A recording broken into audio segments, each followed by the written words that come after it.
Before we begin, a brief content note.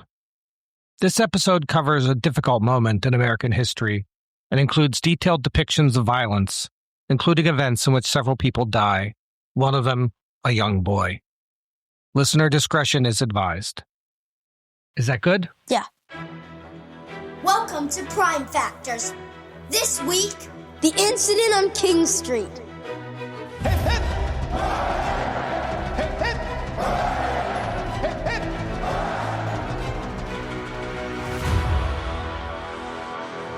Hello and welcome back to Prime Factors. I'm Abram. I'm here with my dad. We're normally reviewing all the British Prime Ministers from Robert Walpole to Keir Starmer. But this week is a special. Episode 11.2, the Boston Massacre, also known as the incident on King Street. Since George Grenville, British colonial policy has alienated North America. Each prime minister has either passed an act that pushed them away or reversed an act from the previous administration. All that acrimony comes to a head in 1770 as we increasingly see an American identity distinct from a British one. We're also from Boston, so of course we want to do a talk about our local history. It's like a town segment, but our town. Yes. Last time we covered Frederick North's rise in politics. The Boston Massacre happens right as he is appointed prime minister, perhaps even before word had reached the colonies. This will be one of the first crises of his new administration. Crises? This episode is called The Boston Massacre, but we're already showing our biases. In London, this was simply called The Incident on King Street. And my goal for this episode is to be fair, but also make sure that we portray the British perspective. We are a British history podcast, after all. Yes. Don't forget that you can find us at Apple Podcasts, Spotify, YouTube, and at Period. We're also on Facebook, Blue Sky, and Instagram. If you enjoy listening, please like, subscribe, comment, and review. You don't want to say our website name? That's not in the script. Oh! We ran out of colored ink and it printed blue. We're at primefactorspodcast.com. What do you mean by printed blue? It didn't print Look what it looks like on my script. That's so funny. So just for note, our listeners, you colored it in as a link, but our printer ran out of ink. So it just doesn't exist. So it's Spotify, YouTube, and at just nothing, period. It's a really funny joke. But, Abram, we also have an announcement to make. Drum roll, please. Today, we are announcing a second podcast, Prime Factors Music. This is a podcast where we review albums and talk a little bit about the history of the bands we're covering, starting with the Beatles. Best of all, the podcast will be led by me! I am the host. I am writing the script. I use GarageBand to create loops for the theme music. The only thing I'm not doing the editing. That's Palais' job. Sorry, Palais. Please check out Prime Factors Music on the same podcast apps.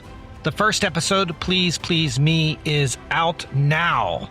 But before you listen to some Beatles talk, we have a massacre to cover. Abram, would you please do the honors? Picture this. The date is February 22nd, 1770, 11 days before the Boston Massacre.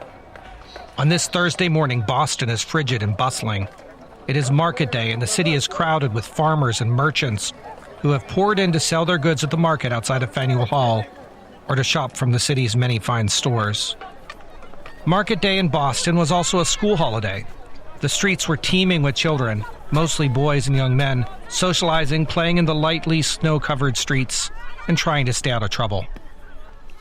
We move away from the busy market stalls of Faneuil Hall, a little north, into a North End neighborhood that is today part of Little Italy. Here, too, the city is bustling with workers, merchants, apprentices, and many others going about their daily life. The streets are lined with homes and shops. We approach one in particular, a dry goods store owned by Theophilus Lilly. Overnight, a heavy red sign had been placed in front of his door, marking him clearly for his so-called crime. Importer. Dun, dun, dun! Mr. Lilly had bought British goods and paid taxes on them, refusing to enforce the unofficial boycott of British products in place since the Townshend Acts were passed. To anti-taxation groups like the Sons of Liberty, this was a crime, but they could not act directly. Instead, this sign was placed by Mr. Lilly's door.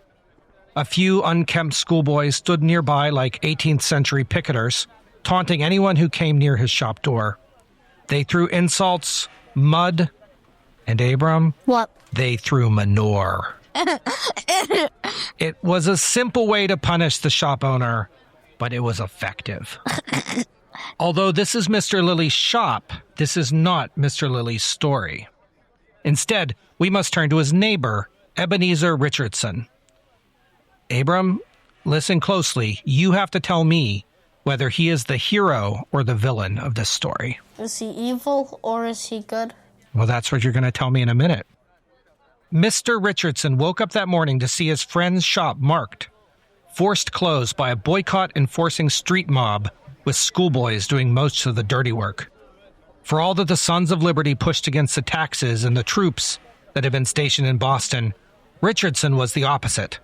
He believed in the crown, and he believed in the crown's taxes, and he volunteered to find shops that sold smuggled or untaxed goods and report them to the customs office. He even brought evidence against John Hancock, whose ship the Liberty had been found with an illicit cargo of wine a few months earlier. The Sons of Liberty were not just boycotting British goods, some of them were entangled with smuggling. To those enforcing the boycotts, Richardson had a reputation and a name. He was known simply as the Informer. I think he's good. It is perhaps to his embarrassment that when he saw the sign go up in front of Mr. Lilly's shop, Richardson tried to remove it. Between the taunts and the pelts of the boys and the weight of the sign, he couldn't do it. He tried to convince neighbors to help. They refused. He even tried to steal or maybe borrow a horse and a wagon to move the sign that way. Everything he did failed. And as Richardson flailed unsuccessfully against the sign, the crowd of boys and onlookers grew at the spectacle. It was comedy. His agitation increased with every turned-down plea for help, every tossed pile of manure, and his embarrassing attempt to steal a horse. And whether it was because he was trying to remove the sign or because he had been recognized as an informer, the crowd's focus turned. It wasn't about Lilly's shop anymore. The growing thicket of boys and men swarmed around Richardson, and he began to panic.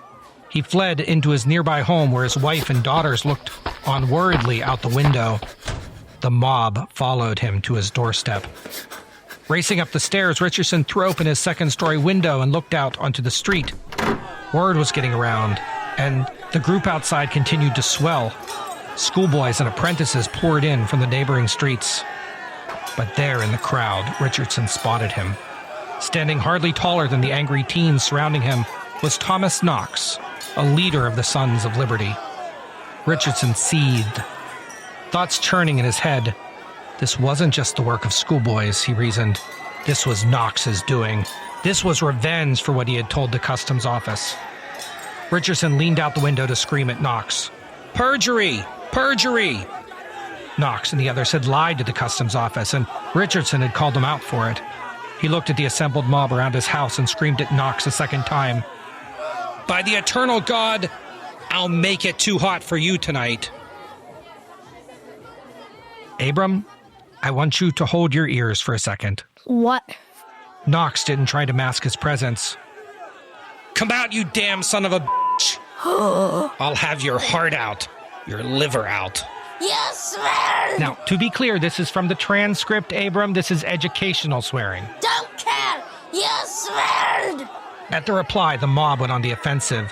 They smashed Richardson's windows, sending rocks and glass into the home and injuring his wife and daughters who had been watching a little too closely.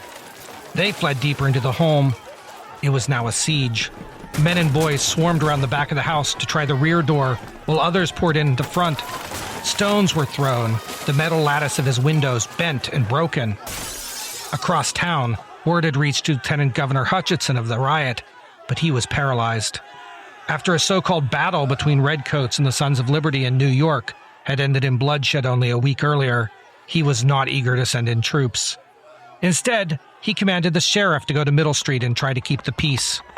But if that sheriff arrived, he had little impact on what came next. As the minutes ticked by, Richardson became increasingly panicked. His house was surrounded, his wife and daughters injured. He grabbed a musket. and he filled it with birdshot. Now, birdshot was less lethal than musket balls, but it spread over a wide arc. Firing birdshot into a crowd, well, it was almost guaranteed to injure a lot of people. Armed with his gun, Richardson took a perch at his upstairs window. He cried out for the mob to leave him alone. Leave me alone! He waited for the hopeful sign of red uniforms coming down the street. He hoped for relief because it seemed like only moments before the mob, some say 300 strong, would break into his home. He was joined at the window by George Wilmot, a friend who happened to be visiting his home at the time. Richardson screamed at Knox, at the crowd, at anyone who would listen, and he screamed until he was hoarse. As the banging intensified, he spied his wife picking glass shards out from one of his daughter's hair, their clothes bloodied by small cuts. Some decisions have ramifications far beyond their times. This is one of them. Richardson returned to the window, took aim into the crowd, and he pulled the trigger.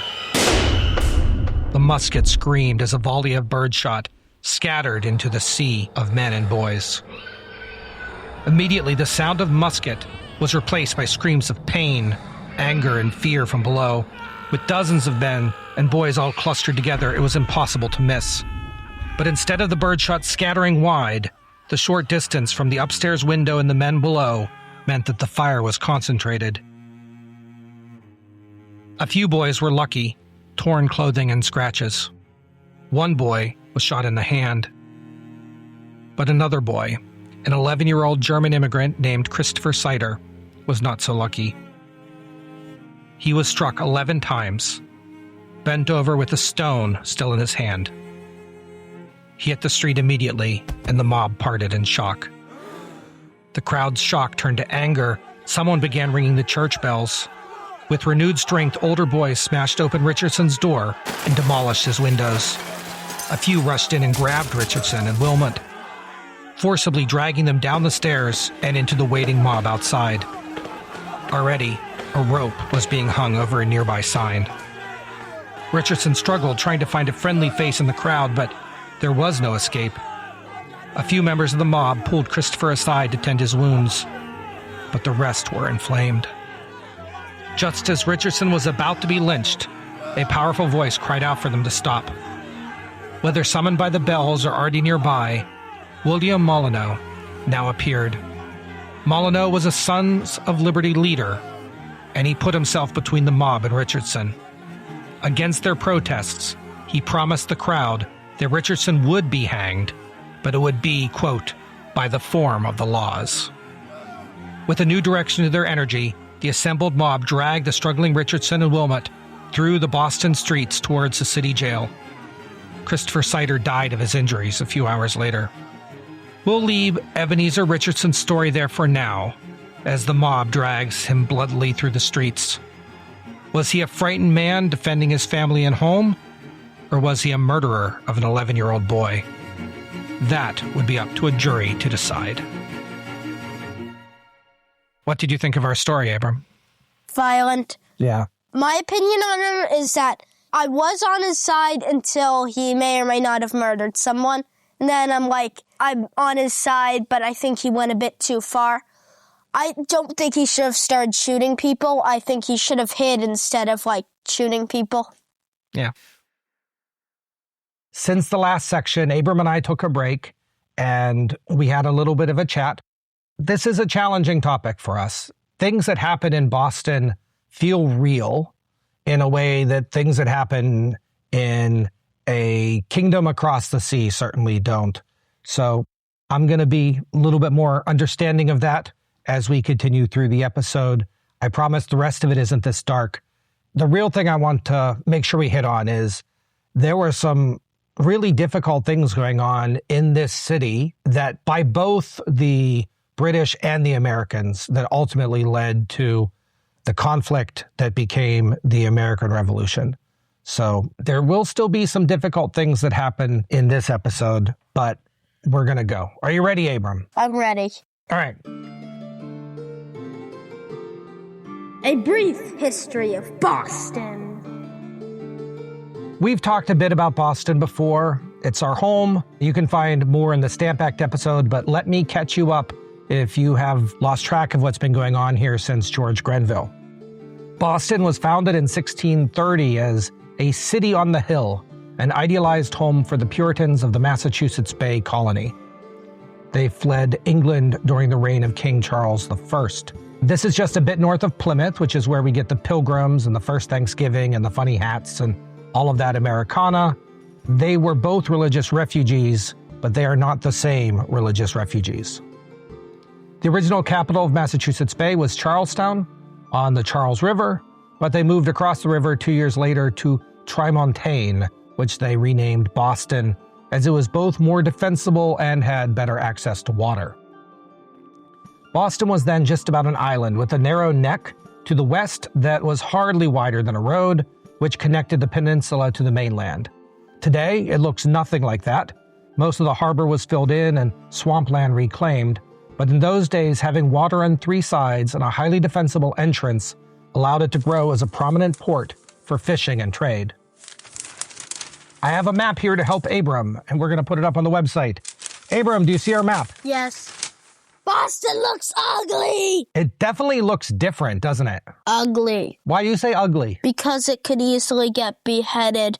Well, it just has this tiny little road, and you cut off that road. It has two tiny little roads. See, there's a tiny little road up here. Ah, but that's a tiny little road across the mill pond. The tiny little road that connects to the rest of Massachusetts is there on the on what is the west of this map. I have a question. Why'd they name it Charlestown if they were trying to get away from Charles? You know, that's a very good question. I think the answer is that it's always nice to suck up to the king. Imagine you had an insecure ruler and you wanted to do something kind of meaningless, but also made that insecure ruler look and feel good. So you would start naming things after him, right? You would call it Charles River. You would call it the Charlestown. Why are they naming stuff after the one who lost his head? Well, what year is this, Abram? He was still evil back then. Well, he was certainly evil to the Puritans. Yeah, it's Oliver Cromwell, people. Yeah. It is definitely true, though, that in modern politics, insecure people never try to name things after themselves. Really? Are you sure? We have to edit this out so people don't leave us because of our politics. I get where you are going with that.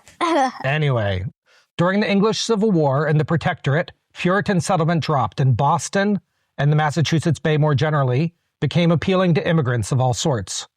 In 1691, Massachusetts Bay and Plymouth merged and became the province of Massachusetts Bay. Advancing into the 18th century, Boston gradually lost that city on a hill mentality in favor of being a more rough and tumble place. Smuggling was common in the city, and street gangs from the north and south ends warred against each other for control. Despite its appetite for liberty, Boston had developed something of an outlaw character. Legal control of the city was divided between a crown-appointed governor, a democratically elected legislature, and a town council. And as we approach the 1770s, that royal governor and the democratic institutions are going to be very much at odds.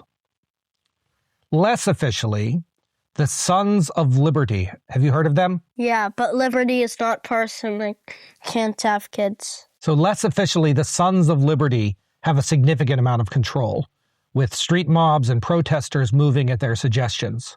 Major leaders in the colony, like Samuel Adams, John Hancock, and other famous names, they were Sons of Liberty. And after the riots of the Stamp Act and the subsequent repeal, where even Lieutenant Governor Hutchinson's home had been ransacked, the situation in the colony had cooled. The nervous peace, however, ended with the passing of the Townshend Acts. Britain was intent not only to raise taxes again, but to build a taxing apparatus out of the Boston Customs House. New commissioners were sent to Boston to enforce the taxes. While no one liked taxes, the city was increasingly divided between the loyalists that, grumbled but agreed that Parliament had the right to levy taxes, and those that fought against them through boycotts. So is that essentially Roundheads versus Cavaliers Part 2? Yeah, I think that's a Very The good. Cavaliers are the Royalists, and the Roundheads are the non-Royalists. Exactly. Although we would generally say loyalists and rebels in the American context. Ah, The Sons of Liberty pushed for a near-complete boycott of British goods, and they punished those that broke their boycott, just like we saw in that picture this. The customs commissioners were not just going after the small fry, but they even seized John Hancock's ship, the Liberty, when it was discovered that he was smuggling Madeira wine. As a major leader of the Sons of Liberty, they needed to show the governor that this would not stand. And so on June 10th, 1768, a mob ransacked the customs house, reclaimed Hancock's ship, and they forced the customs officials to flee to nearby Castle Island, where there was a small military garrison. Governor Bernard, he was the royal governor at the time, knew that he did not have the manpower to keep the customs officers safe against the organized Sons of Liberty. He did the only thing he could do. He sent a letter to London asking for military assistance. He was going to put Boston under military occupation. the British are coming! 1 year before the massacre. On September 30th, 1768, warships and transports began arriving in Boston. These ships arrived with fanfare, cannon ports opened, and the cannons loaded as they sailed as if to broadside the city. Landing on the Long Wharf near Faneuil Hall, the first 600 men came off the boats in formation, muskets loaded, pipers and drummers playing, and they marched into the center of the town, stopping at Boston Common, where they made their initial encampment. So, Abram, you know this geography very well, but if you look on here, you can see, where is it? That is the Long Wharf. Faneuil Hall is right there. And then they marched up to the Common, which is right here. It's kind of weird because it's the same stuff as it's still in Boston, but our map looks so different. It's like, how is that on the ocean? It's because they filled it all in.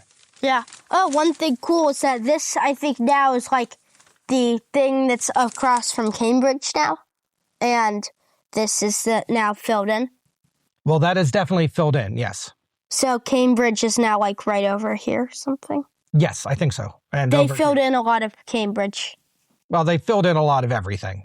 So yeah, Cambridge doesn't exist here. Well, Cambridge does exist. Harvard has already been founded. There is a whole city where Cambridge is today that is on the other side of the water, but this map doesn't show it. This sort of isolates Boston. Yeah, Boston was much more isolated than it is today. Yeah, so I know that like Watertown used to be like 10 towns in one. Yes. And it even was capital for like a year.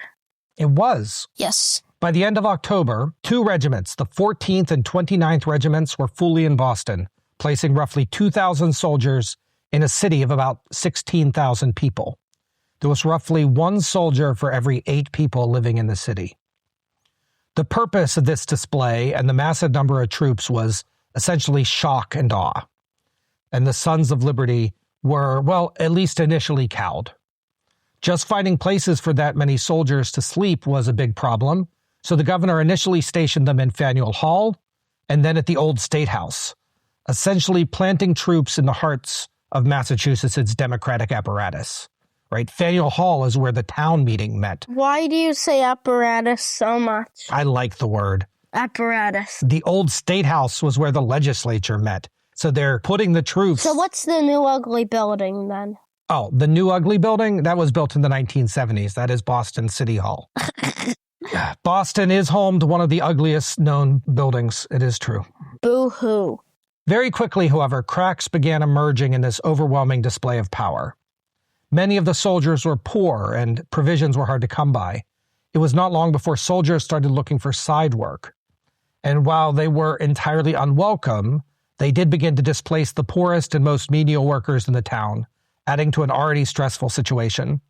A few soldiers had even brought families with them, adding to their need to find food and housing in a hostile city.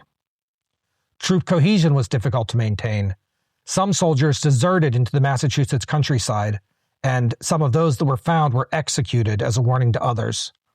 This did not help the low morale that crept in the longer those troops were forced to remain in the city. And eventually, the city and the Sons of Liberty began organizing and fighting back. Paul Revere's famous engraving of the arrival of the British was spread throughout the colonies, serving as something of a call to arms rather than a warning. This picture depicted Britain as a foreign occupier in a God-fearing land. They showed churches big and tall, and it's all propaganda. Is there an image? So here, Abram, this is a picture made by Paul Revere of the famous Ride fame. And you can see he's showing all of these warships arriving in Boston. And what are the largest things that you can see in the Boston skyline? Church, church, church, church, church. Boat. Boats and churches. Is that what Boston had? Well, the boats were the British arriving, and the churches were the God-fearing people that they were arriving to put down. So yes, that is what Paul Revere was saying. Look, it's some floating houses. Paul Revere forgot to draw that there was a thing under here. So now there are just floating houses. No, I think he's trying to show that Boston was very thin there, which is why you can see the water on the other side. No, but there's nothing below. Over here, there's stuff below them. But over here, there's nothing. Can I show you? Look, over here, there's stuff below them. Is there anything below them here? Oh. So, Abram, this is the Long Wharf. So Boston is here, but this is this very long, dock that is going. The harbor is filled in here up to this point. The Long Wharf went away because they just kept filling in past it. But you know how in old pictures of London Bridge that they have houses on the London Bridge? Because they did. This is exactly the same. There were buildings and houses all up and down the wharf. When did the wharf get filled in? I don't know the exact year. It was sometime in the 1800s. Oh. So that area was filled in around 1860. Yeah. Groups began harassing the soldiers in the streets, pushing them to make mistakes. One leader said, quote, "I don't suppose my men are without fault, but 20 of them have been knocked down in the streets, and no more have been heard of it. Whereas if one of the inhabitants meets with no more than a kick, the town is immediately in alarm." Finding permanent housing for the troops was especially difficult. A tenement-like building called the Manufacturing House was selected, but the poor tenants that lived there refused to leave. This resulted in a siege of sorts, where the military tried to claim the building, but locals kept smuggling in food and water to the residents to help them stay there. And eventually the military had to rent warehouses along the waterfront at super high prices. In fact, from some of the Sons of Liberty members themselves, ironically funding the very leaders that they were trying to stop. And during all of this, Governor Bernard was summoned back to London to report to the king. The city was led, as it had been during the Stamp Act crisis, by Lieutenant Governor Hutchinson. Oh, no. To keep up the messaging that they wanted, the Sons of Liberty attacked a pro-monarch newspaper called the Boston Chronicle and destroyed their printing press, thus ensuring for a time that the rebel messages would be heard loudest. The Sons of Liberty had retained their footing, and at the beginning of 1770, everyone was watching and waiting to see the sparks that would blow the powder keg sky high. And an altercation in New York became just the catalyst that they needed. The Bloody Prelude, 45 days before the massacre. So, I should start by clarifying. The Sons of Liberty were a loosely affiliated collection of political and radical groups that were against taxation. Every city had more or less independently operated groups, and different groups in each place might have used that name even at the same time. It was a resistance organization, so decentralized administration was a strength, not a weakness. And New York is not today remembered as a hotbed of revolutionary sentiment, but at this chapter, the Sons of Liberty was one of the oldest. While Boston had a Liberty Tree, Abram, do you want to guess what New York had? Liberty Boot. A Liberty Pole. But New York had a very different problem. New York had been made the North American headquarters of the British Army after the 7 Years' War. A large permanent garrison was stationed there, and General Gage, you should remember that name, it's going to come up later, has his headquarters. It is unsurprising then that the New York Sons of Liberty struggled to keep their liberty pole standing. 3 times from 1765 to 1769 had they put up a pole, only to have the military rip it down again. And this game played out one more time in January 1770. Around January 19th, British soldiers had taken down the most recent liberty pole and began putting up signs and flyers around the city criticizing the Sons of Liberty. Copies survive today, and it starts with a poem. God and a soldier all men doth adore, in times of war and not before. When the war is over and all things righted, God is forgotten and the soldiers slighted. The whole thing is too long to read, but I'll give you an idea. Quote, whereas an uncommon and riotous disturbance prevails throughout the city by some of its inhabitants, who style themselves the Sons of Liberty, but rather may more properly be called real enemies to society. And whereas the army now quartered in New York are represented in a heinous light for having propagated a disturbance in this city by attempting to destroy their liberty pole in the fields, which being now complete, we have reason to laugh at them and beg the public only to observe how chagrined these pretended Sons of Liberty look as they pass through the streets, especially as these great heroes thought their freedom depended on a piece of wood. As we saw in Boston when the Sons of Liberty attacked the Loyalist newspaper, they preferred to control the message. This broadsheet was being plastered up across New York, and it made them look silly. A mob formed to harass some of the soldiers that were distributing these messages, and quickly the situation became tense. More citizens gathered, and then more soldiers arrived to aid their comrades. As the mob pressed closer, the soldiers were forced to use their bayonets to force a path out of the melee. Many were injured, but no shots were fired, and although the details are clouded by propaganda, one member of the mob may have died of his injuries. He died. He did die. This event will be known to history as the Battle of Golden Hill, a somewhat exaggerated name for a brawl in Manhattan. For the revolutionaries, it was a fantastic reminder of the asymmetric nature of their conflict.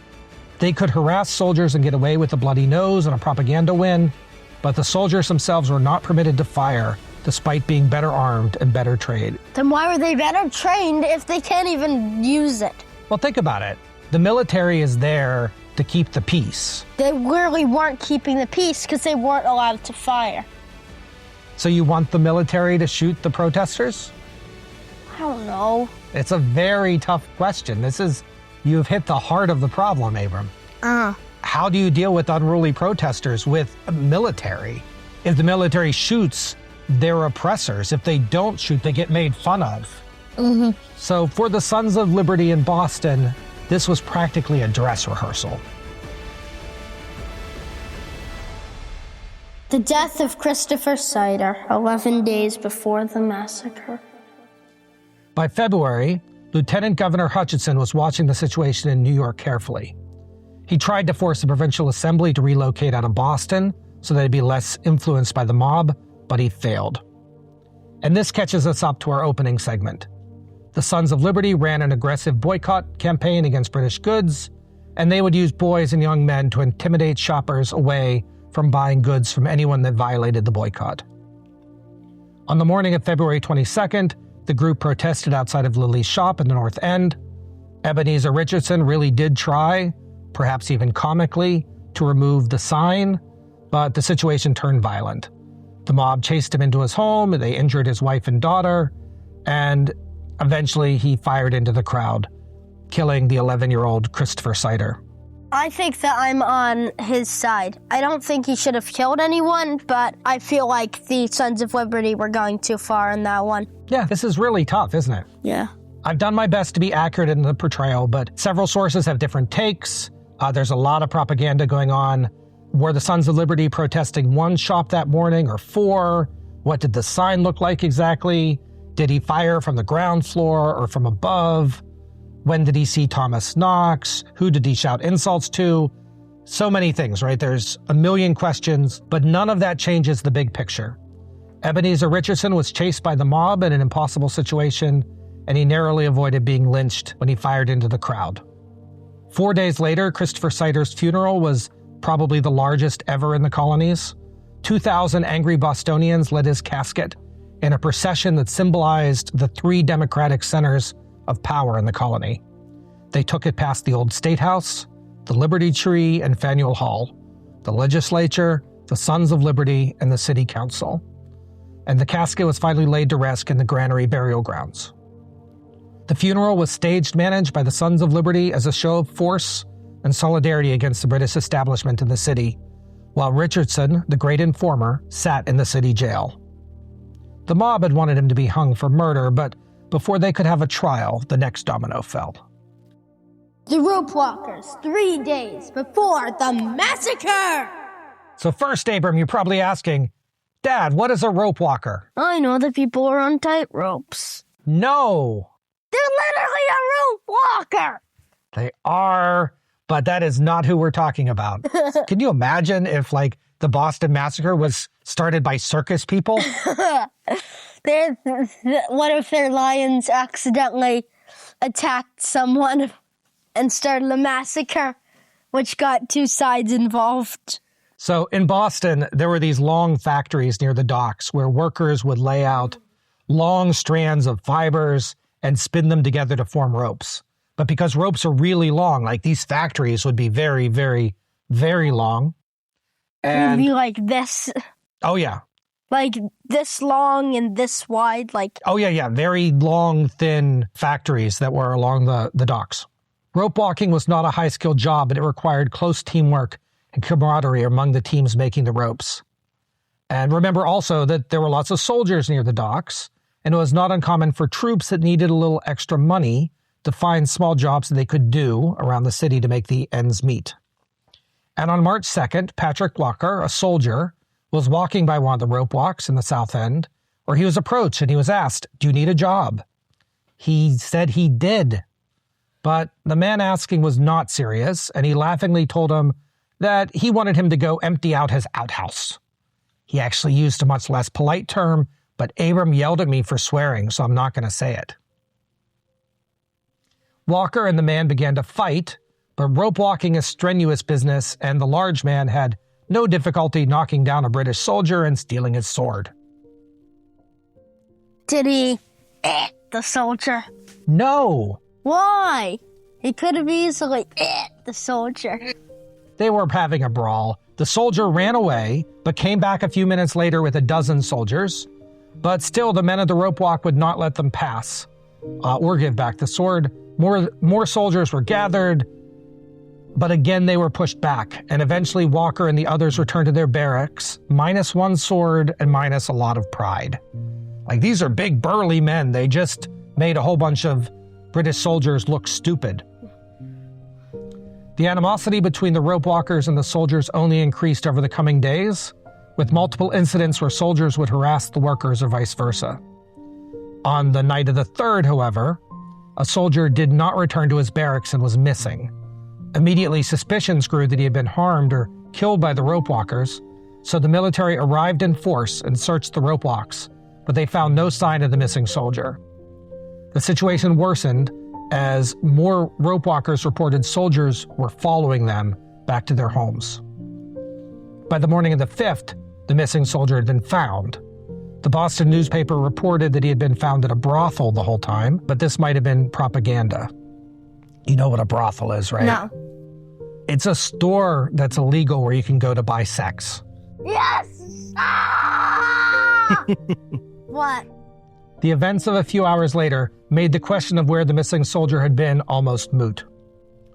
Notes had been pasted around Boston, supposedly from the military, saying, quote, "This is to inform the rebellious people in Boston that the soldiers in the 14th and 29th regiments are determined to join together and defend themselves against all who would oppose them." The note was inflammatory, and it probably was a false flag by the Sons of Liberty to make the town even angrier at the soldiers. And if that was its aim, it was widely successful, because before evening fell on March 5th, the mobs were in the streets and they were looking for trouble. The man in red, 1 hour before the massacre. Throughout the day on March 5th, rumors circulated around the city that something was about to happen. Exactly what this was seemed to differ. Some sources say that a group of soldiers had attacked an oysterman, while others say that the Boston garrison was preparing to take down the Liberty Tree. Whatever the excuse, 200 to 300 angry locals gathered just after 8 p.m. at Dock Square near Faneuil Hall. Many were armed with wooden clubs or other weapons that they could find, a few swords, and one source reported that a Scottish immigrant wielded a Highland broadsword. Is that like a fancy Scottish sword? Yes. By 8:30, the men in the streets had been joined by a mysterious red-cloaked figure wearing a wig. To this day, historians are not sure who it was, but whoever it was goaded the citizens into violence. A mass of men traveled up the hill to where City Hall is today, to an old sugar warehouse where the 29th Regiment was housed. The barracks site was well defended, with only a narrow alley leading to the entrance. The mob, in a show of tremendous bravery or stupidity, attempted to storm the barracks itself. The well-trained soldiers had no difficulty defending themselves, using only clubs and bayonets, taking advantage of the tight passage in the colonial city. A child of only 7 or 8 was included in the fighting and was injured, which angered the protesters even further. The bells of the old brick meeting house began to ring, summoning even more Bostonians into the street. To their credit, the soldiers self-policed their response. One soldier that was going to shoot into the crowd was stopped by his comrades and pulled back into the barracks. They were not allowed to fire. They did not want to escalate. One of the leaders in the barracks negotiated what was essentially a standoff with Richard Palms, a Sons of Liberty member. They agreed that they would remain in their barracks throughout the evening. Fighting themselves prevented from attacking the barracks directly, the mob broke up and searched the streets, looking for any stray soldiers to harass. And they found 2. Captain John Goldfinch had been out getting a haircut before he was stopped near the customs house by a group of apprentices that accused him of not paying. He showed them his receipt, but they still insisted. Hugh White, a soldier stationed to guard the customs house, came out, defended the captain's honor, and he struck one of the apprentices with the butt of his musket. As Captain Goldfinch returned to his barracks, oblivious to the danger, the group turned their attention to the lone sentry guarding the hated customs house. The Boston Massacre! So I'm going to interject right away, Abram, to say that the details I'm about to describe are murky. Witnesses provided contradictory testimony as to exactly what happened, and what follows is my best attempt to sell the story as I understand it from my sources.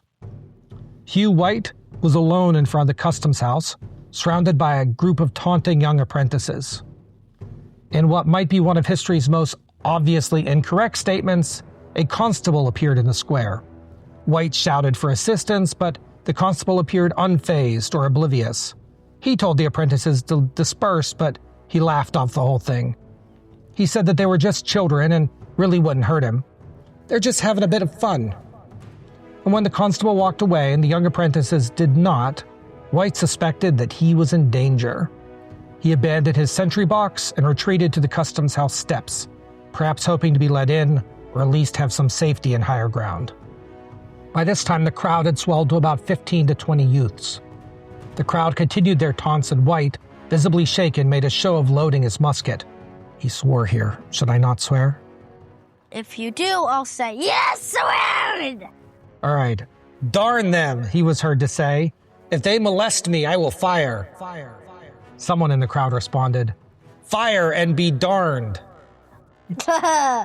White pounded on the door of the customs house door, but there was no answer from the inside. Now enter Crispus Attucks. Have you heard the story of Crispus Attucks, Abram? I've heard the name before. Yeah, in a story that's already covered in American mythology, Attucks looms large. Some things about him are very clear. He was a sailor of African and indigenous ancestry, and later generations would remember him as the first martyr of the Revolution. But exactly what he did in the crowd that night is less certain. He's going to become a hero to the anti-slavery and civil rights movement, and a powerful symbol that Black Americans were present in the nation's founding struggle from the beginning. When I was your age, in 7th grade, I had to write a paper about Crispus Attucks, asking, was he the first person that died in the American Revolution? Do you think so? It depends on whether you think the revolution started now or a couple years later. I would say the revolution started, with the Stamp Act.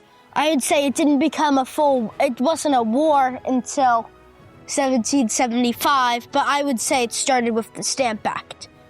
And this is the first battle of it, before it became a full war. Do you agree with that? I think that is a very fine way to look at it. So our story has Crispus Attucks bringing 2 clubs with him so he could hand off one to anyone that needed him, but I'm a little bit not sure about that. I think the idea of a black man in the city wielding 2 clubs is a little bit too stereotypical to be likely. Another shows him as a leader of men, bringing 15 to 20 mob members with him. And if the latter is true, then that's especially impressive given the racism of the day. Whatever Attucks' role was, he is the figure that school children learn about when they learn about the massacre. The mob continued to swell, now up to 50 or 60 men, and more were arriving by the minute. Not all were looking for a fight. Many came with firefighting equipment, as the bells that were ringing were supposed to mean fire. But the situation became more and more tense as White stood alone on the stairs to the hated customs house. Fortunately, real help was coming. Some young loyalists had seen White trapped and ran to get assistance. Captain Preston, a watch officer, was located at a nearby tavern, and he assembled a rescue party of 6 grenadiers and a corporal to try to extract the sentry from the crowd. With bayonets forward, the soldiers marched in formation to the customs house, pushing back the crowd as needed. Getting there was easy, but no sooner did they mount the customs house stairs than they discovered that they were trapped. Just as in New York, the mob knew that the soldiers would not be allowed to fire, so they gathered in close, throwing taunts, rocks, and ice. The crowd had now swollen to between 200 and 300 people. The soldiers entered a defensive formation with muskets pointing out. A man in the crowd, by one account that Scotsman with a broadsword, shouted to the group asking if their muskets were loaded. One soldier, Hugh Montgomery, replied that they were. What happened next is a blur. A thrown piece of wood, ice, or frozen snow struck Montgomery. Whether he slipped, staggered, or lost control in the confusion is not clear, but moments later his musket discharged, and another soldier, hearing the shot, fired as well. Some versions of this story place Attucks front and center trying to grab Montgomery's weapon when he was shot. Another man, Samuel Gray, went down from the same. Captain Preston shouted to his men, "Why did you fire? Fire, fire, fire." But in the panic and noise, the soldiers only heard the last word. 3 more soldiers fired into the crowd. Another man died. 2 more were fatally injured. The soldiers fell back to reload. The shock of seeing several dead caused the mob to pause for a moment, long enough for more reinforcements to arrive and for Lieutenant Governor Hutchinson to be summoned. Hutchinson demanded to know why Preston ordered his men to fire, and again, history is conflicted on exactly what was said. Preston testified that he never gave the order, while other contemporary reports claimed that he admitted that, quote, "I was obliged to save my sentry." Separating fact from history here, Abram, very tough. With the lieutenant governor on the scene, he was able to convince the mob to allow the troops to return safely to the barracks. He informed the mob that it would be up to the law to determine what to do next. And as if that was a promise, he stayed up all night interviewing witnesses to get to the bottom of what happened. In all, 3 men died immediately: Crispus Attucks, Samuel Gray, and James Caldwell. Samuel Maverick died the following morning. Patrick Carr survived for 9 days before succumbing to his wounds. At least 7 others were seriously wounded. By morning, it had been decided. Captain Preston, Hugh White, and the other soldiers would be arrested immediately. The massacre was over. Now it was time to deal with the aftermath. But why is only one of the 5 people who died ever talked about? That's a good question. In large part because Crispus Attucks was black. He was very much a symbol for a lot of people about sort of the African-American contributions to the revolution.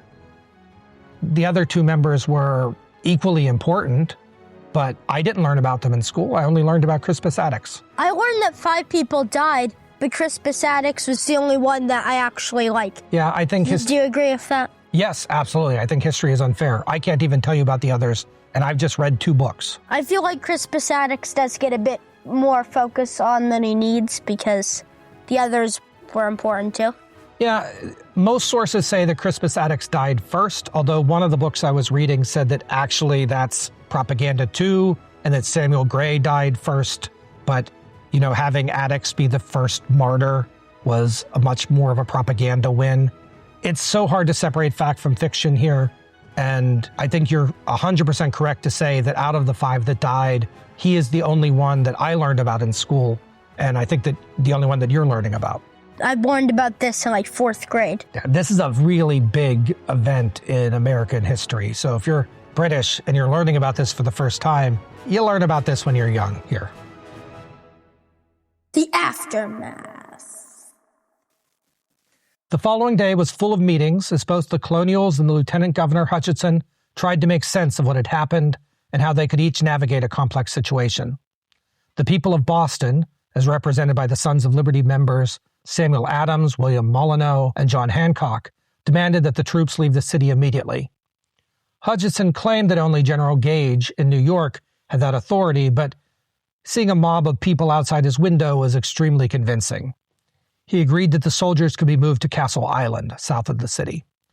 Abram, do you know where Castle Island is? South of the city. Right. It's a harbor island. It isn't, as it turns out. I thought it was a harbor island, and it was a harbor island in the 1700s, but now it is the entire harbor up to the island has been filled in, and it's just Castle Island State Park in South Boston. Mm-hmm. There's 34 islands, but 2 of them are actually connected to the land, so. 34 harbor islands? Yeah, what did you think? I never thought to know that number. Good job, Abram. What did you think? How many did you think? It never occurred to me to wonder. Some of them are just a rock or a few rocks. So this would prove to be a lasting victory for the colonists. The 2 hated regiments would not return from Castle Island, and they eventually were rotated out. The British Navy remained in the harbor, but the Customs Office and its officers remained in fear, and at least for now, the taxes were less well collected. We'll get back to that part of our story under Lord North, because he's going to have something called the Intolerable Acts, and he's going to try to force Boston to be under his heel again. On March 8th, 1770, funerals were held, again, stage managed by the Sons of Liberty, which resulted in burying the 4 men that had died at that point in the Granary Burial Grounds right next to Christopher Sider. Because of the high tempers and anxiety around the massacre and Sider's death, trials could not be held immediately. Lieutenant Governor Hutchinson tried to delay the trials as long as possible to maximize the chance that tempers would cool and to get recommendations from his superiors back in Britain. To cite one example, when depositions were held to gather evidence for the trial, the testimony of mob members were widely different. This contributes to a muddled sense of the events that last until today. Several members believe that shots had been fired from the customs house windows, and officers inside were also arrested, although we now know that this is false.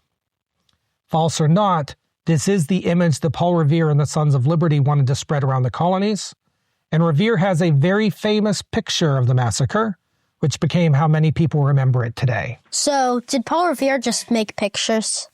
Yeah. Is he a painter? He was a silversmith who engraved the pictures so they could be printed in bulk by a printing press. And so this is a picture of the Boston Massacre. Is that a dog? It probably is a dog. Why is the dog there? Run, little doggy! So this picture, again, it's Paul Revere. He basically put together a picture that shows the British firing in an ordered line on a whole bunch of unarmed colonists. And you'll notice none of those colonists are actually black. Crispus Attucks is not in this scene. Really? Yeah. It's hard to tell because this is in black and white, but I have the color version and he's not there. Can I see? Let me bring this up for you. Maybe he already fell on the ground and is behind a few other people. Or maybe Paul Revere thought that it had better propaganda if it didn't have a black guy there. It's hard to say. Okay, Abram, here's the picture in color. So this guy isn't him? I don't think that guy is him. I mean, it's very hard to tell. So on the ground, he might be dead, and he has slightly darker skin. Okay, it might be him. I had never noticed that before. But I think the big thing is that Paul Revere was describing a scene of middle-class Bostonians being fired on by a well-organized militia, as opposed to what really happened, which was a mob. What side was the Scottish guy on? Oh, he was on the mob side. He's anti-British. Of course he's Scottish. Yeah. I mean, you knew the answer as soon as you asked the question. No, but he is on, the British island, so he could have sided with them. Yeah, but he's a colonist. Yeah. On April 21st, 1770, the first of the trials was concluded. Ebenezer Richardson was convicted of murdering Christopher Sider. Hutchinson did all that he could to prevent Richardson from actually being executed, and the state pushed against irregularities in the trial. The jury, for example, was told that they could only approve manslaughter, but still they found him guilty of murder. And although the jury was made up of non-Bostonians, they were likely influenced by, or at least Hutchinson claimed they were influenced by, the sounds of the mob outside their deliberation rooms. For those reasons and others, Hutchinson successfully lobbied King George III for a pardon, and Richardson was freed in 1772 under cover of darkness to prevent him being caught and lynched. His eventual fate is unclear, but one source I found said that he fled with the Boston Loyalists to Halifax in 1776. On October 30th, 1770, the trial of Captain Preston ended with an acquittal. He was not guilty. He was found not to have ordered his men to fire, and though the remaining trials, the juries largely found the soldiers to have been acting in self-defense. Preston and 6 soldiers were found innocent, 2 were found guilty of manslaughter and were branded with the letter M on their thumbs as punishment, and all of the Customs House officers were found innocent. It is notable that future President John Adams served as Preston's defense attorney. Because he felt like the British should have a chance. Yep, that's the story that's told. When defending Preston, he minimized the death of the civilians using slurs that I can't repeat here. He called them slurs for black people, for mixed race people, for Irish people, and honestly, some slurs that I don't even know what they mean, except it's all pretty bad. Even in the 1700s, racism was an effective defense when trying to win over an all-white jury. After he was acquitted, Preston eventually left the military and resettled in Ireland. Abram, having heard all this, what do you think of the massacre? Should the military have been found guilty or innocent? This is hard to say. You don't have to answer. I feel like the leader shouldn't have been found guilty. The others probably should have. Okay. Yeah. Does that make sense? Makes sense. And that's more or less what happened. Preston was innocent, but 2 of the soldiers that fired were found guilty. Mm-hmm. But they were given a very light punishment, relatively speaking. This is far from the end of the story of Boston and the Revolution. We're 3 years away from the Boston Tea Party, which is arguably a lot more famous. But before we get there, we're going to head back across the Atlantic to cover at least the first part of Frederick North's time as Prime Minister. Because almost exactly the same time as this bloody event took place, North was in Parliament, working to repeal most of the hated Townshend Acts. If the colonists had only known, perhaps things would have gone a little differently, but we're going to save that for next time. Thank you for listening. This has been Prime Factors. I'm Abram. I'm here with my dad. Don't forget to follow us and please write a review if you like what's been heard. All that's left to say is, say goodnight, Abram. Good night. Oh my God, he did it. Bibliography. Before I get into my sources for this episode, I just want to admit that this went a little off the rails. I had planned this episode to be a 20 minutes short, but the deeper I went into the sources, the bigger the episode became. I love Boston and hope that we can continue this city's stories into the war, but that depends on our appetite for specials. I was challenged by the need to tell this story from the British perspective. Just like Abram, I learned this story starting in elementary school, and we certainly tell it a little differently. I've done my best to be fair, but I also took pains to humanize the British perspective. This sometimes makes the Sons of Liberty come off as villains, but that is part of the point. From the British perspective, they often look less like principled patriots and more like organized intimidators. And finally, I admit that I went a little dark. This is a difficult topic, and it is hard to make jokes about a massacre. When I opened the episode with the death of an 11-year-old, Abram quite reasonably threw a flag on the play, or maybe a red card, or I don't know, my sports metaphor is something like that. I've apologized to Abram and tried to tone things down while keeping the real history. I hope you agree that I balanced it acceptably well. My key sources are The Boston Massacre by Robert Allison, published in 2006. I actually took one of Allison's History of Boston classes a few years ago and found him to be an amazing professor although he assigned more reading than any other class I have ever taken, including his own book. And Cradle of Violence, How Boston's Waterfront Mobs Ignited the American Revolution by Russell Bourne, also published in 2006. I also used several smaller and online sources, such as excerpts from the papers of John Adams, specifically around the massacre testimony, the Boston 775 blog, and more. Next time, we'll be back in Britain with Frederick North. After that, I have no idea.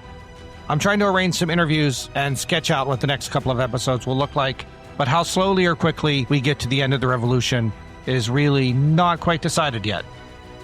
Feel free to let me know on Blue Sky your opinion. Please check out Abram's new Prime Factors Music podcast, available wherever you get this podcast. Thanks for listening. We'll see you soon. Cock-a-doodle-doo! Good morning. Produced by RadioGuru.co.uk.